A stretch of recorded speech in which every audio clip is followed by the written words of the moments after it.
I'm going to introduce myself. I want to thank Jackson, who's filming this for to go on YouTube after the show, and Mike Taylor in the back, who set up all the equipment. Yay. He's a star. They're stars, both of them. So, good evening, and welcome to this final talk in the town's speaker series that has been such an integral part of the celebration of North Kingstown's 350th anniversary year. I'm Susan Aylward, the twice retired director of the North Kingstown Free Library, and I'm here tonight to talk to you about the history of libraries in North Kingstown and to try to set them in context nationally with what was happening in library history. I want to thank the town's 350th Steering Committee for their work throughout this year to come up with so many opportunities for the community to learn about and celebrate our shared history. I've been thinking about how to organize this lecture ever since Tim Cranston and Kate Glass asked me to do this sometime last winter, so I've had quite a few months to think about it. Suddenly, after 8 months of thinking and facing a doom deadline last week when I started to put it together, I had an epiphany. During my first gig as library director from 2002 to 2011, which capped my 35-year career at the North Kingstown Free Library, and I just have to get okay, so there's the steering committee slide. I forgot to do the slides.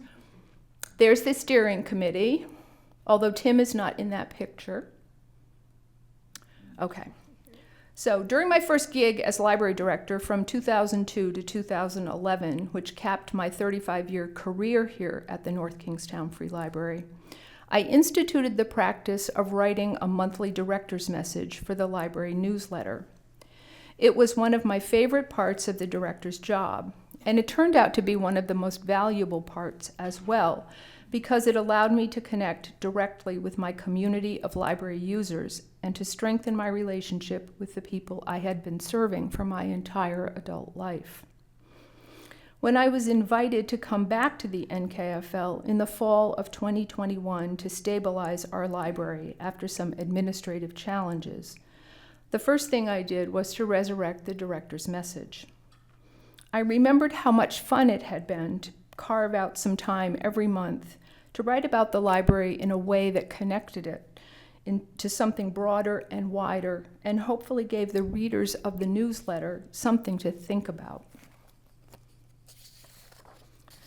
Readers of the messages often sent me email or talked to me in the library, telling me stories about their own lives and their experiences in the library that were somehow reflected in my messages.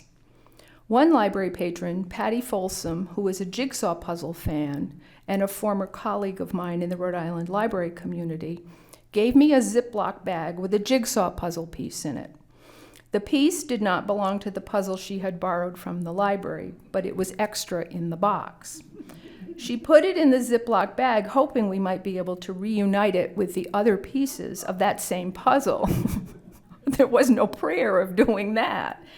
She put a note on the bag challenging me to fold the story of the puzzle piece into one of my monthly messages.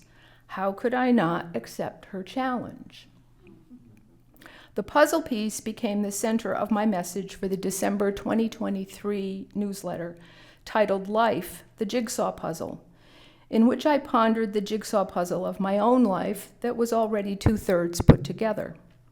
There were random pieces still on the puzzle board waiting to be fitted into the puzzle or pounded into it if they didn't fit. That was my grandfather's method of working a jigsaw puzzle. If the piece didn't fit, he pounded it so that it would. Or put it in a Ziploc bag for a different puzzle, a puzzle of someone else's life. You have probably guessed by now that my epiphany about how to put this slide talk together was to write an extended director's message in the form of a slide talk. With an expanded word limit beyond the 500 words available in a half a page of print, and I have to introduce Elizabeth Donovan, who did the library newsletter the whole time that I was the library director, and she insisted that I did not have more than 500 words. And if it was more and she had to scrunch the print or she had to move it down the page or take something else out of the newsletter, she had a fit and we had a fight, usually. So with an expanded word limit beyond the 500 words available in a half a page of print, I have roughly 4,000 words open to me for a 40-minute presentation. I feel completely unleashed, Elizabeth. I feel free to use everything in my eclectic brain to create this amazing story about libraries in North Kingstown. I know what I can do. I can put together a 4,000-piece jigsaw puzzle. I can lay all of my pieces on the puzzle board and then see how they fit together. So puzzle piece number 1 is the story of 3 libraries. I knew I wanted to explore the topic of the history of libraries in North Kingstown with all 3 libraries squarely in the picture. They were all established around the same time. They all serve our community. They all have different perspectives that are valuable in a shared discussion. They all have had to reinvent themselves to meet many different cultural and historical moments. All 3 libraries are still standing after many acts of reinvention. The Willett Free Library, this was a very early postcard of the Willett in Saunderstown, and the Willett director, Jennifer Shaker, is here tonight, sitting in the back row. The North Kingstown Free Library, this is the original library building on Brown Street that was built in 1898. And then the Davisville Free Library, that was their original building as well with the fence in front. All 3 libraries are still standing after many acts of reinvention. They've lasted for over 100 years. This seems to be a time when relationships among the 3 libraries can be explored, established, and strengthened, and it is imperative that we do so in order to deliver the best possible service we can to the North Kingstown community in the future. Puzzle piece number 2 is Benjamin Franklin. I knew that I wanted to talk about Benjamin Franklin because he believed in public libraries as instruments of public education, and he started the first subscription library in the colonies. The earliest American libraries were subscription libraries in which the collections were available only to the subscribers who could afford the membership fee. They had their beginnings in New England and Pennsylvania long before Andrew Carnegie, the patron saint of libraries, was born in 1835. Benjamin Franklin is credited with starting the first of these subscription libraries, the Library Company of Philadelphia, in 1741. This library is still in existence today, and though it is now open to the public, it is still a subscription library. This is what it looked like in 1935. Because Franklin's Library Company of Philadelphia merged with a number of other colonial subscription libraries, it is the Redwood Library and Athenaeum. Oh, this is a book that Franklin gave to the library. And you can see up at the top it says, given by B. Franklin. So the Redwood Library and Athenaeum in Newport, founded in 1747 and still operating today, has the distinction of being America's first purpose-built library, which means that it was built specifically for the purpose of being a library. And it's the oldest continuously operating in its original location on Bellevue Avenue in Newport. As such, the Redwood is the only remaining secular public cultural institution in this country with an unbroken link to the colonial period and the nation's founding. These early subscription libraries were founded on Franklin's premise that public education was of paramount importance in securing the republic that so many had fought so hard to establish. In his autobiography, Franklin reflected on the role of the lending library in fostering democracy. He wrote, "These libraries have improved the general conversation of the Americans and made the common tradesmen and farmers as intelligent as most gentlemen from other countries." When I was at the North Kingstown Free Library Monday to meet with Tom Frawley, the coordinator of adult nonfiction and reference services and the curator of our local history and special collections, I looked at a record book in the library archives of the first library in North Kingstown. I had never seen this relic, nor did I know about this library. The Wickford Society Library, the Wickford Library, established in 1821 and overseen by the Wickford Library Society, was a subscription library. Susan, did you know about this? I did. You did, of course. Susan Berman ran the reference department for many, many years at the library.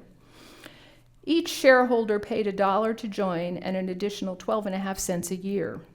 As subscribers, they were allowed to borrow books at the reading room located in the Masonic Hall. Names in the record book are names of prominent men during the early 19th century in North Kingstown: Pierce, Davis, Tillinghast, Phillips, Hammond, Sherman, Chadsey, Champlin, Boone. There they all are. In handwriting that's beautiful, some of it you can't read. The list of the first books purchased included the Dictionary of Polite Literature, Fenelon on Education of Daughters, and Moore's Fables for Ladies. Yet no ladies were subscribers, only the men, presumably husbands and fathers. The Society voted not to include any fiction titles in its library. The Wickford Library Society lasted only 8 years, and in 1829 it auctioned off its property, paid off the shareholders, and closed both its financial and literary books. The third puzzle piece in the jigsaw puzzle is Andrew Carnegie, the patron saint of libraries. I knew that I wanted to talk about Andrew Carnegie, the great philanthrope, and his role in the development of the American public library system. Libraries as we know them today would not exist without Andrew Carnegie. And the timing of the founding of the 3 North Kingstown libraries indicates there was cultural and historical influence from Carnegie's support of public libraries nationwide that coincided with the establishment of our 3 libraries in North Kingstown. We're coming back to Carnegie, but puzzle piece number 4 is Vartan Gregorian. I knew that I wanted to talk about Vartan Gregorian because if I had not read an article about Carnegie written by this quintessential humanist, I might not have included Andrew Carnegie in this talk. Gregorian was an impressive figure of great intellect and stature in the fields of education, libraries, the humanities, and philanthropy. He was the recipient of the National Humanities Medal, as well as the Presidential Medal of Freedom, among many, many other accolades. Vartan Gregorian, an Armenian American, moved to the United States from Iran at the age of 22. He earned a dual PhD in history and humanities from Stanford. He was founding dean of UPenn's Faculty of Arts and Sciences, as well as provost. He was the savior of the New York Public Library, serving as its president from 1981 to 1989. He was credited with restoring the crumbling landmark to a vibrant cultural nexus and rescuing one of America's known public institutions from financial and cultural crisis, and thereby restoring the stature of public libraries nationwide. He executed a similar rescue operation at our very own Brown University. The 16th and first foreign-born president of the Ivy League school, Gregorian served from 1989 until June 1997, during which time he more than doubled the endowment, which was the lowest in the Ivy League. The endowment went from $373 million to $850 million under his leadership. And there were many other game-changing initiatives that he started at the New York Public Library. Oh, and I've gone through the slides. Okay, so here's UPenn. Here is the New York Public Library on opening day with patience and fortitude. Patience on the south side, fortitude on the left side, north side. And the Rose Main Reading Room in the Stephen A. Schwartzman building on Fifth Avenue. So he executed a similar rescue operation at Brown. Here's Brown. He did much also on the local level to support the arts, humanities, and public education in Rhode Island. The Fox Point Elementary School is now bearing his name from the quiet work he did for this school while he was in Rhode Island. In the twilight of his life and public career, Gregorian served for 24 years as president of the Carnegie Corporation, from 1997 until his sudden death at the age of 87 in 2021. In 2019, on the occasion of the centennial of Andrew Carnegie's death, Gregorian wrote an article titled, "Can Libraries Save America?" for the Carnegie Reporter. This article explains everything: the past, the present, and the future of libraries. And though you might not think Vartan Gregorian would be writing about little old North Kingstown, in fact he is, because all of Gregorian's universal and lofty words about the power of libraries to transform lives while bringing together and strengthening the communities they serve applies to the very particular 3 libraries in North Kingstown that have been serving this town for 138 years. The North Kingstown Free Library, the town's municipal library, and its 2 little sister libraries, the Willett Free Library in Saunderstown and the Davisville Free Library in the village of Davisville. They have been transforming lives and bringing together and strengthening the communities they serve since 1898, 1886, and 1918, respectively. Willett was the first. So what was it about the turn of the century in North Kingstown that led to the birth of 3 libraries in a community that had a population of only 4,194 people in the 1900 census?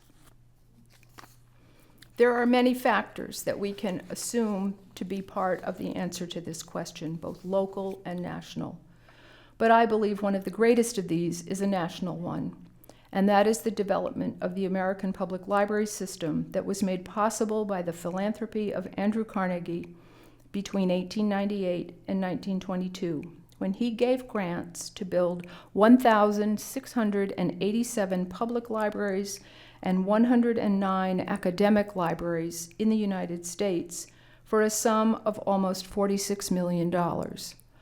That is roughly $1,400,000,000 in today's money.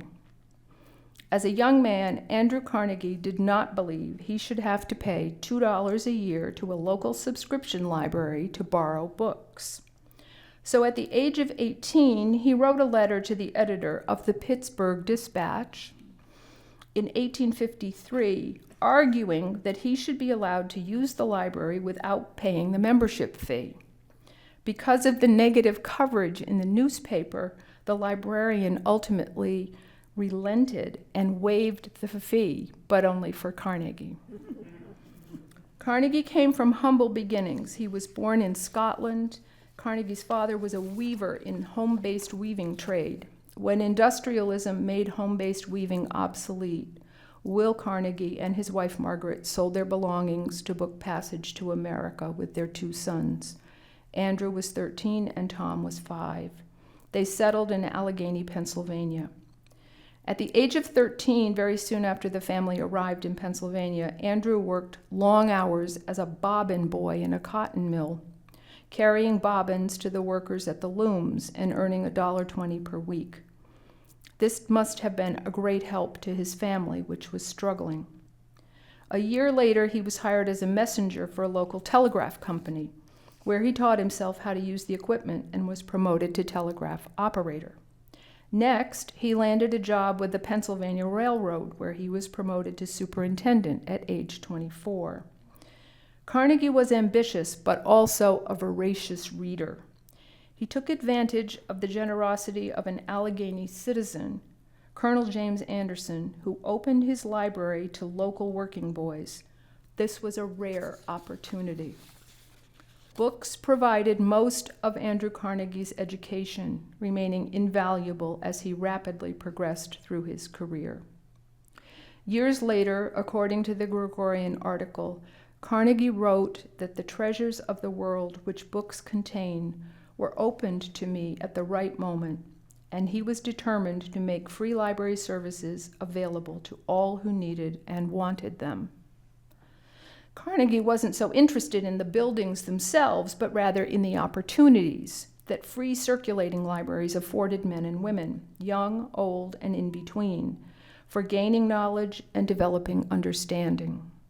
He believed strongly that upon no foundation but that of popular education can man erect the structure of an enduring civilization.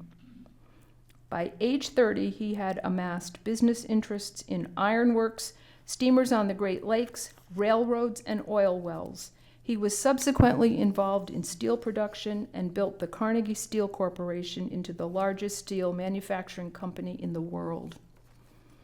In 1887, he married Louise Whitfield of New York City.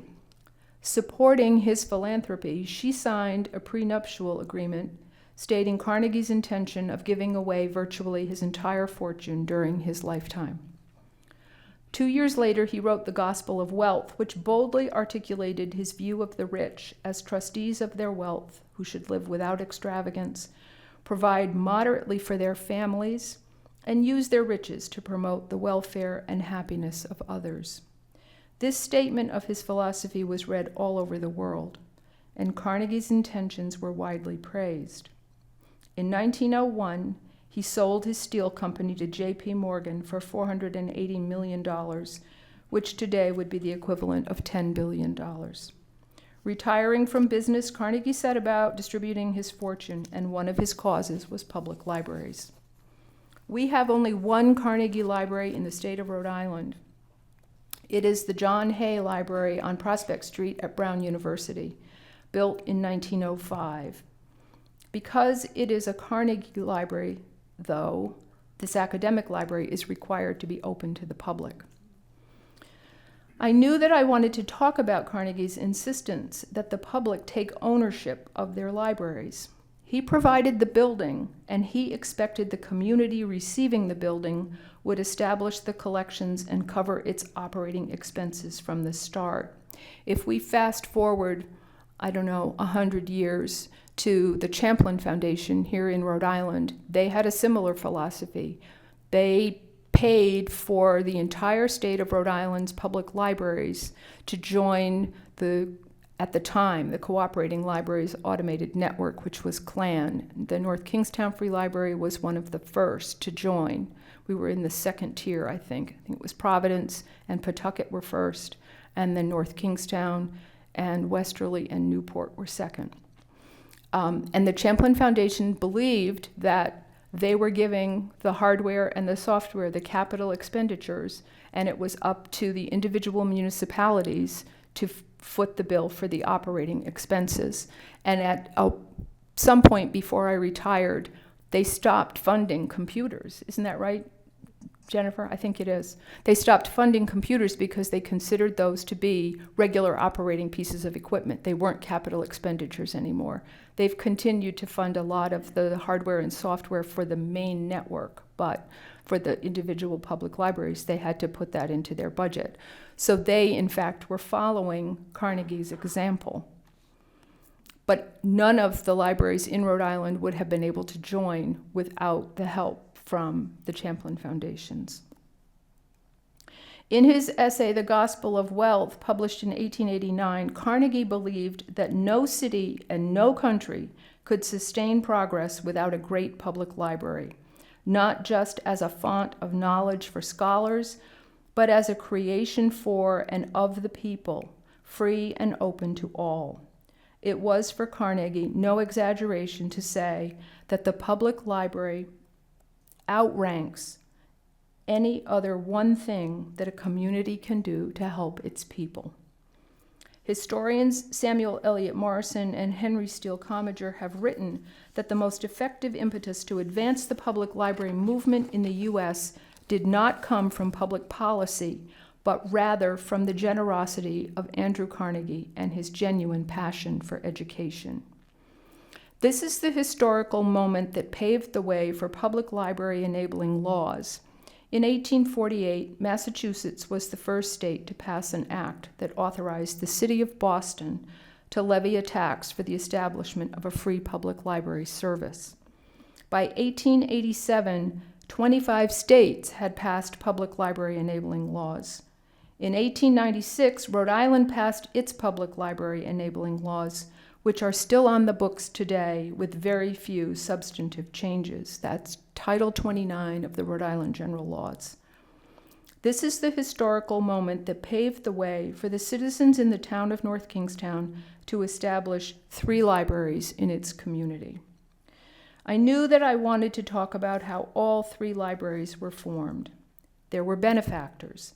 In Saunderstown in 1885, it was Stillman Saunders, who got a group together when he posted on an old barn on the waterway this notice: all those interested in providing a free library for the use of this neighborhood are invited to appear at my house November 13th to consider the best way in which this can be done. Signed, Stillman Saunders. 48 people came to that meeting. They raised money through entertainments and suppers, and the Willett Free Library was born. Mrs. Ruth Arnold, the librarian, who was a strong and dedicated woman, was the mover and the shaker that got the library formed. And Jennifer showed me some of the original record books that she kept of acquisitions and finances, and they're a librarian's dream to look at. By 1889, the library had 500 volumes, and before the end of the century, a small building was built on the Arnold property to house the library. That building was significantly modernized in 2013 with an addition at the back of the library, unseen from the front, so as not to mar the look of the building from the street as a small neighborhood library, and changes that brought the library into full ADA compliance. North Kingstown had its own version of Andrew Carnegie in the form of Caleb Allen Chadsey. He was active in the community until his death in 1894. With his bequest of both land and $10,000, the North Kingstown Free Library was built on Brown Street. The original 2,000 books in the library's collection came from a lending collection that had operated at St. Paul's Episcopal Church Hall. The beautiful Greek Revival building in downtown Wickford served the town well for 77 years. In 1973, the library began construction on a new library on Boone Street, on the shores of Academy Cove, just across from Wickford Village. These are some of the original, this is one of the original drawings, and these are some of the photographs during the construction of the North Kingstown Free Library. I love these photographs. I just think they're so spectacular. The Davisville Free Library had its, let me just show you this one. The next slide this is opening day of the new library on Boone Street, December 1975, with the woman who made it all possible, Edna B. Teddy Lager, Mrs. Lager, the library director, and she cuts the ribbon with some helpers. And there was a big crowd of people who came into the library that day. The Davisville Free Library had its benefactors: Isabel Gillespie, Mary Dyer, and the Davis family. The Davisville Free Library Association operated a library out of Pine Grove Hall in Davisville until 1921, when Mary Dyer gave a plot of land for the building, which was built and dedicated in 1924. The building was significantly modernized and made ADA accessible in 1999, and like the Willett Free Library, the facade of the Davisville Library remained the same, giving that warm village welcome from the street. The addition fitted in perfectly to the rear of the building, just like at Willett, giving them more space for public programs and additions to the book collection. Willett has got this amazing setup where they've got the bookshelves on wheels, and they can move those bookshelves around. Jennifer can move them by herself, she says. And they set up chairs, and they have wonderful public programs. I've got some slides later in the talk to show you with that setup in place. And so I've already talked to you about the Champlain Foundations here in Rhode Island, which was an equally powerful philanthropic organization that revolutionized public library service in Rhode Island by funding the equipment and fees for every public library to join what was originally CLAN and is now the Ocean State Libraries. And that network would not have been possible in any other state in the Union except Rhode Island, because we are small enough to have one card, one state, and essentially now one collection that we all share amongst all the members. And if you think that that was an easy feat, just remember that the independent man sits on the top of the State House in Rhode Island. There are 39 cities and towns and 70-odd libraries, and none of those libraries wanted to give up any of their autonomy, and and it's been a really hard fight. Just recently, while I think it was before I came back in 2021. But North Kingstown was the last library to fall in the North Kingstown Free Library was the last library to fall in North Kingstown by giving up overdue fines. Willett and Davisville had done that a long time before we did. And you would have thought it would have been just the opposite, that, Willett and Davisville would have thought, we need that money. We don't want to. They were the first to go, and I'm really proud of them. Finally, we did too. Each of the 3 libraries in North Kingstown has had to reinvent itself a number of times to accommodate change in their buildings, change in the collections. Change is brought on by technology. The North Kingstown Free Library mission has always been to meet the changing and enduring cultural, educational, reference, and research needs of its users. And it doesn't sound like a lofty mission, but in fact it is a lofty mission. And what it says is that the library is going to be all things to all people. And we're just going to say yes when people come to us and have a request, and treat our patrons as individuals. The library remains, in my mind, one of the essential services in the town. And it's open more hours than any other service except for public safety and public works. It's welcoming to every single person in the community. It isn't just for kids. It isn't just for seniors. It's for everybody. In our community, and now because of the technology and the network, the public library network, we're open to anybody who wants to come in, bring their library card that they can use anywhere in the state. In the piece that Gregorian wrote for the Carnegie Corporation about Andrew Carnegie, he reminds us that at the heart of the library is the book, one of mankind's most imaginative and extraordinary inventions. He takes us from the clay tablets of Babylon to the illustrated manuscripts of the medieval age. From printed leather-bound tomes to the e-books of today stretch more than 5,000 years of humanity's insatiable desire to establish written immortality. We read to know we are not alone.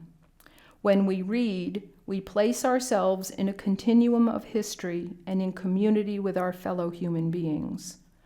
A book becomes a link in that great chain of the human experience, wherein one can learn from the past and share in the wisdom, strivings, fantasies, longings, and experiences of past, present, and future generations. I've forgotten now the date. In 2008, the American Scholar ran this cartoon of drop-dead dates that were going to be gone. And the public library's tombstone is 2019. It's the one on the far right in the first little row there. I don't think that they were correct because the library has a lot of life still in it. I just want to read you a few more things from what Vartan Gregorian said, because I think that they're really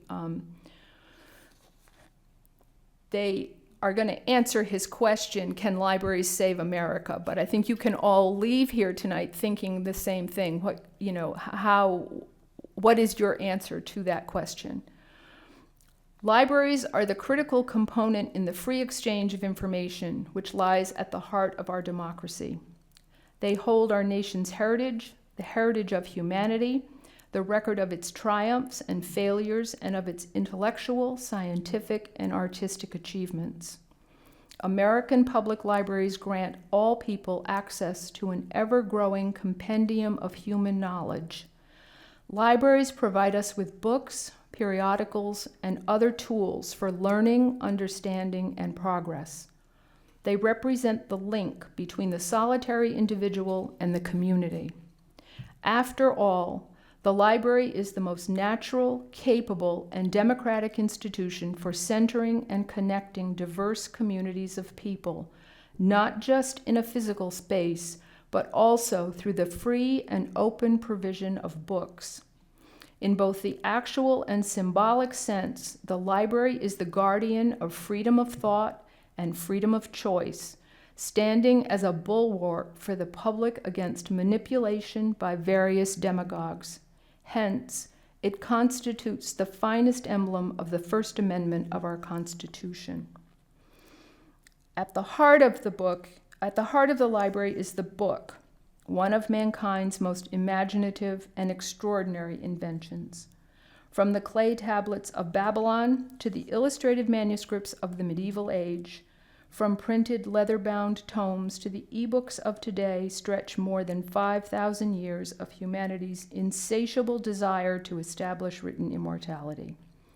Books allow us to realize that knowledge requires others to learn from, as well as to ensure the continuity of knowledge, culture, and memory. We read to know we are not alone.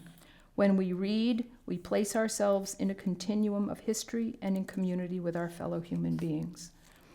And then, as far as technology is concerned, technology has given each of us, for the first time in history, the means to consult our own virtual Library of Alexandria.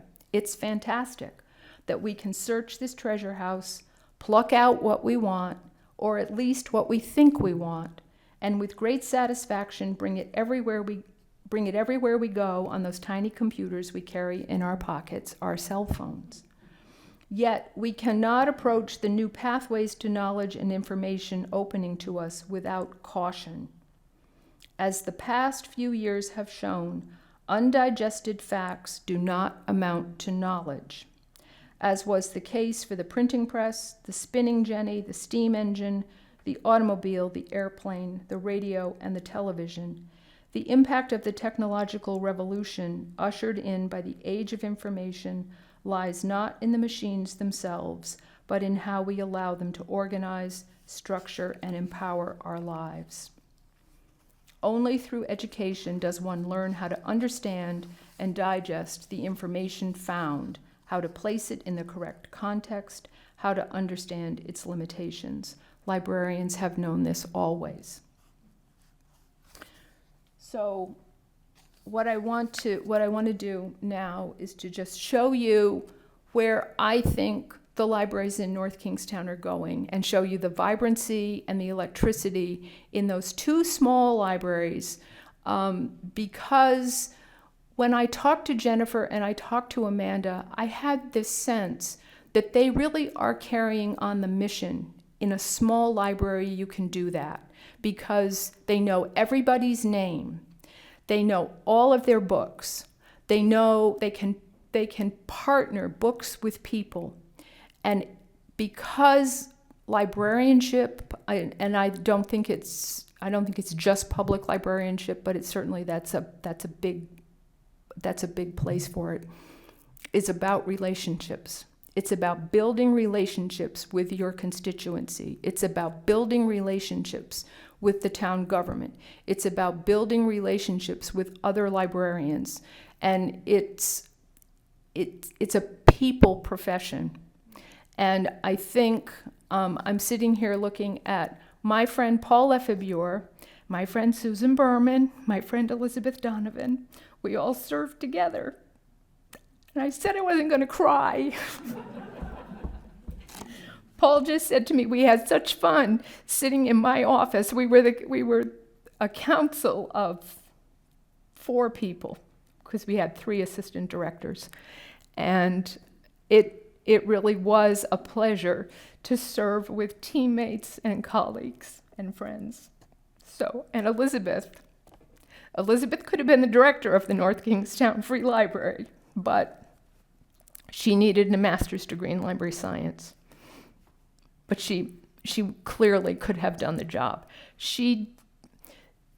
One of the things that John Edwards said in his note to you, Jennifer, was that Willett's focus now is on community programming. And Elizabeth and Susan did that in spades for the North Kingstown Free Library. I think they have some work to do. And they're hampered by the fact that they are a busier library, and it's 2 floors and it's big. And I just think that the future of libraries is going to be the partnership that the librarian builds with their community. And it's easier to do that in a small library. But let me just show you some of these pictures. So here's the Willett. This is the new addition on the back of their building, and they're having a program out back, and they've got the lawn chairs set up, and the new entrance into the library with the nice little roof over the front walk. And here's the fireplace where they serve s'mores on Friday night at 5 o'clock. And that 5 to 6 hour is their one unique hour in the entire library schedule for the town of North Kingstown, and they help us meet state standards by having that hour.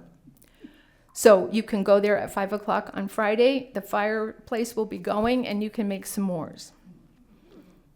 This is their program space on the left, and this is normally the children's department, and there are bookshelves that separate the children's department from what is study space in the back of the library. But when they have a program, Jennifer wheels those bookcases totally loaded with all those books out of the way and converts it into public programming space. And by all accounts, they are hopping with the programs. And then that's the entrance to the library with, it is just, it's a lot of fun to go there. And Davisville, this is from the front of the library. This is the photograph on the right. They have a fireplace as well, but I don't think they use it. And then this is their stack space that they added at the end of the library, where the end of the library was. That was the addition. But the 2 facades of both libraries remain the same. This is also at Davisville with a storytime group and some older people painting.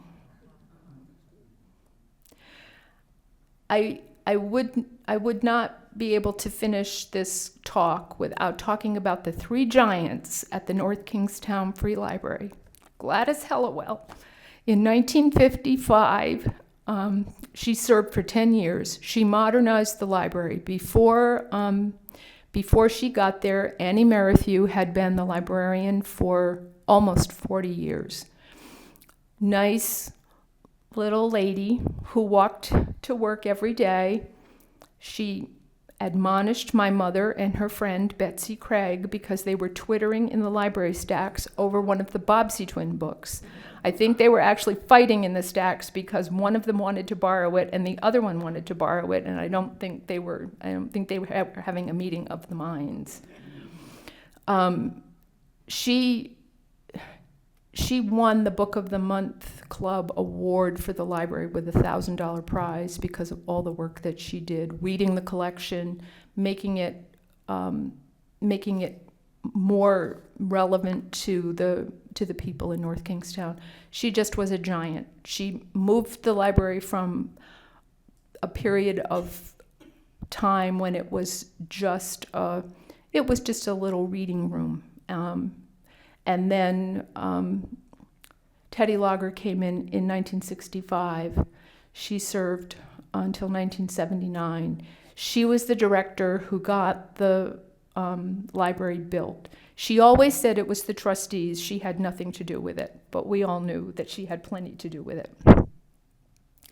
She was just the sweetest person, and I always thought she looked like Doris Day, and I thought she sounded a little like Doris Day. She selected her staff thinking that she was picking them to be a family, and we were a family. Sometimes we were a little dysfunctional, but we were a family. And then there was Mrs. Leeper, Reggie Leeper. Everybody called her Reggie. I called her Mrs. Leeper. She was the assistant director for two directors, Gladys Hallowell and Mrs. Lager. And I always thought she looked like Judy Garland. I was young. She was the bad cop, they were the good cop. Although I think Mrs. Hallowell was exacting. She had her standards. My father was the custodian of the library when Mrs. Hallowell served as director, and he would come home and say that she had left notes on the front desk asking him to dust something or asking him to clean something, or she noticed that something was not clean to her specifications. He loved her because he respected her. He knew what she was trying to do, and he would have jumped off the Jamestown Bridge for her. Okay, so in conclusion, I'm just going to read you the end of a piece. This is the wonderful history of the library that Elizabeth Donovan put together in 2015, right? It must have been, because it says 1899 to 2015. The new library on Boone Street will be 50 years old next December. So I hope that they're going to plan to do some kind of a wonderful celebration of that. There was also a movie that Elizabeth did that was a history of the library, and that was just spectacular. I don't think we've been able to put it on the website for a long time, but it's somewhere, and we need to get that. We need to get it. We need to be able to find where it is. Okay, so I wrote a piece for this book called The Old Library Doors and the New Library Doors. And that was the door of the Brown Street Library and the door of the Boone Street Library. And the door of the Brown Street Library, I remember going in that library when I was probably 5 with my father on a Sunday afternoon when he was cleaning. And he would let me sit at the circulation desk and play with the cards. I'm sure that Mrs. Lager and Mrs. Leeper noticed that the cards were touched, and I don't think she would have liked it. But I remember when he opened that door, I can still smell the smell of the books and the Holcomb wax that he used on the floors, and So this is, this is the end. So 30-some years after that first day when I was the director, I would often go into the library on Sunday mornings to get caught up on my work, and I would find myself wandering alone around the building in search of perhaps those long-lost days when I was with my father and the atmosphere was redolent of old books and wax. But instead, I would look up at the sky through the clerestory windows and out at the water from the east-facing glass walls and out of my office windows towards the earth, where the beautiful Center Island garden was in bloom in the parking lot. And I would think of the orange door and the library behind it, which made my life so special for such a long time. And today, as I write these words, I am reminded of Philip Larkin's poem titled High Windows, in which he writes, "Rather than words comes the thought of high windows, the sun comprehending glass, and beyond it the deep blue air that shows nothing and is nowhere and is endless." And that's the public library. Okay, I'm done crying.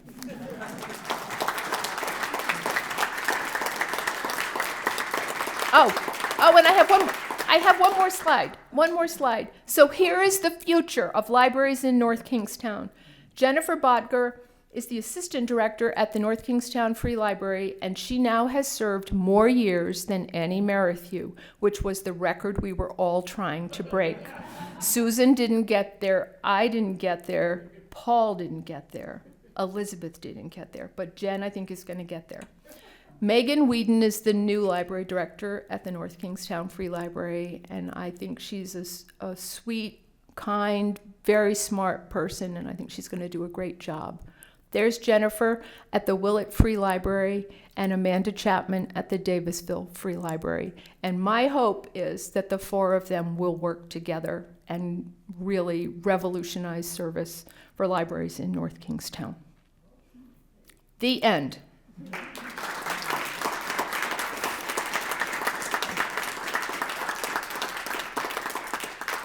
Oh, and I didn't thank Mike Taylor. I did. Did I thank you? I did. And I thanked Jackson, right? Okay. And Mike, you know what you're going to do over here to clear up all this. Okay. Good. Does anybody have any questions? Yeah. Yeah. And what age did you start at the library? I was 17. Yep. So, Susan, not so much a question, but a comment. Like probably almost everybody in this room, I grew up loving libraries, using libraries. They're a big part of my life. And what you all do for the town is fabulous. I am struck by the contrast that Andrew Carnegie, one of America's most industrious capitalists, started this service which today, if someone would want to start, would be labeled socialist or worse, because it's a free service to the community. Museums long ago, 30, 40 years ago, started charging admission. Before that, largely they were nominal cost or free. Libraries have continued to serve the public for free. I think America, or maybe the world's greatest accomplishment. I think so too. Kudos to you and thanks to you and your colleagues. Thank you, Larry. Thank you, Larry. Just a comment.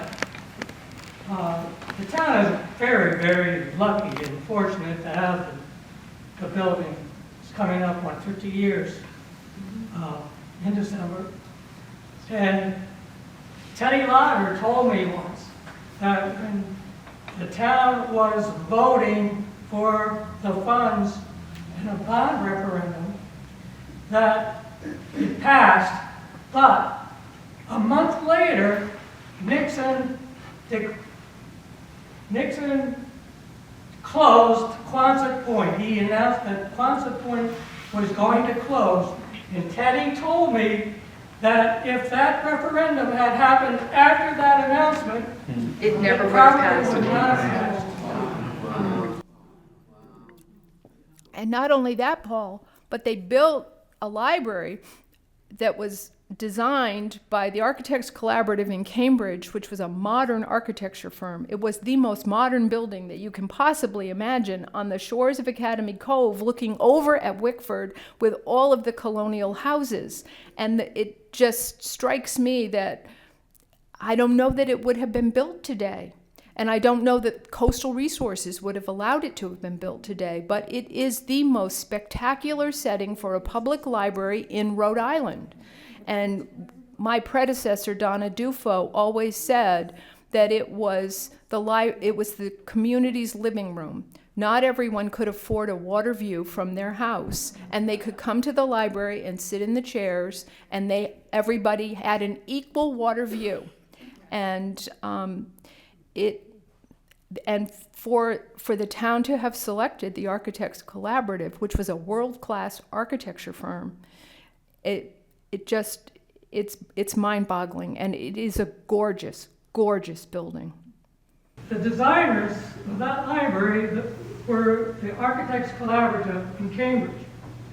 And they were extremely forward-thinking. They were started by a guy named Walter Gropius, who was one of the most foremost forward-looking designers and architects. And he came over to Cambridge from Germany before the war.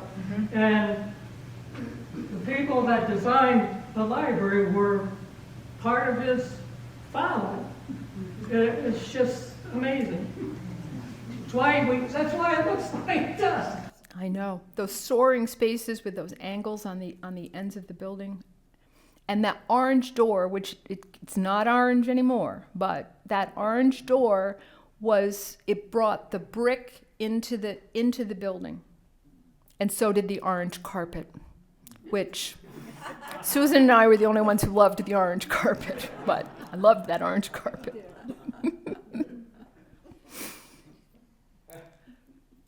Okay. Thank you all for coming.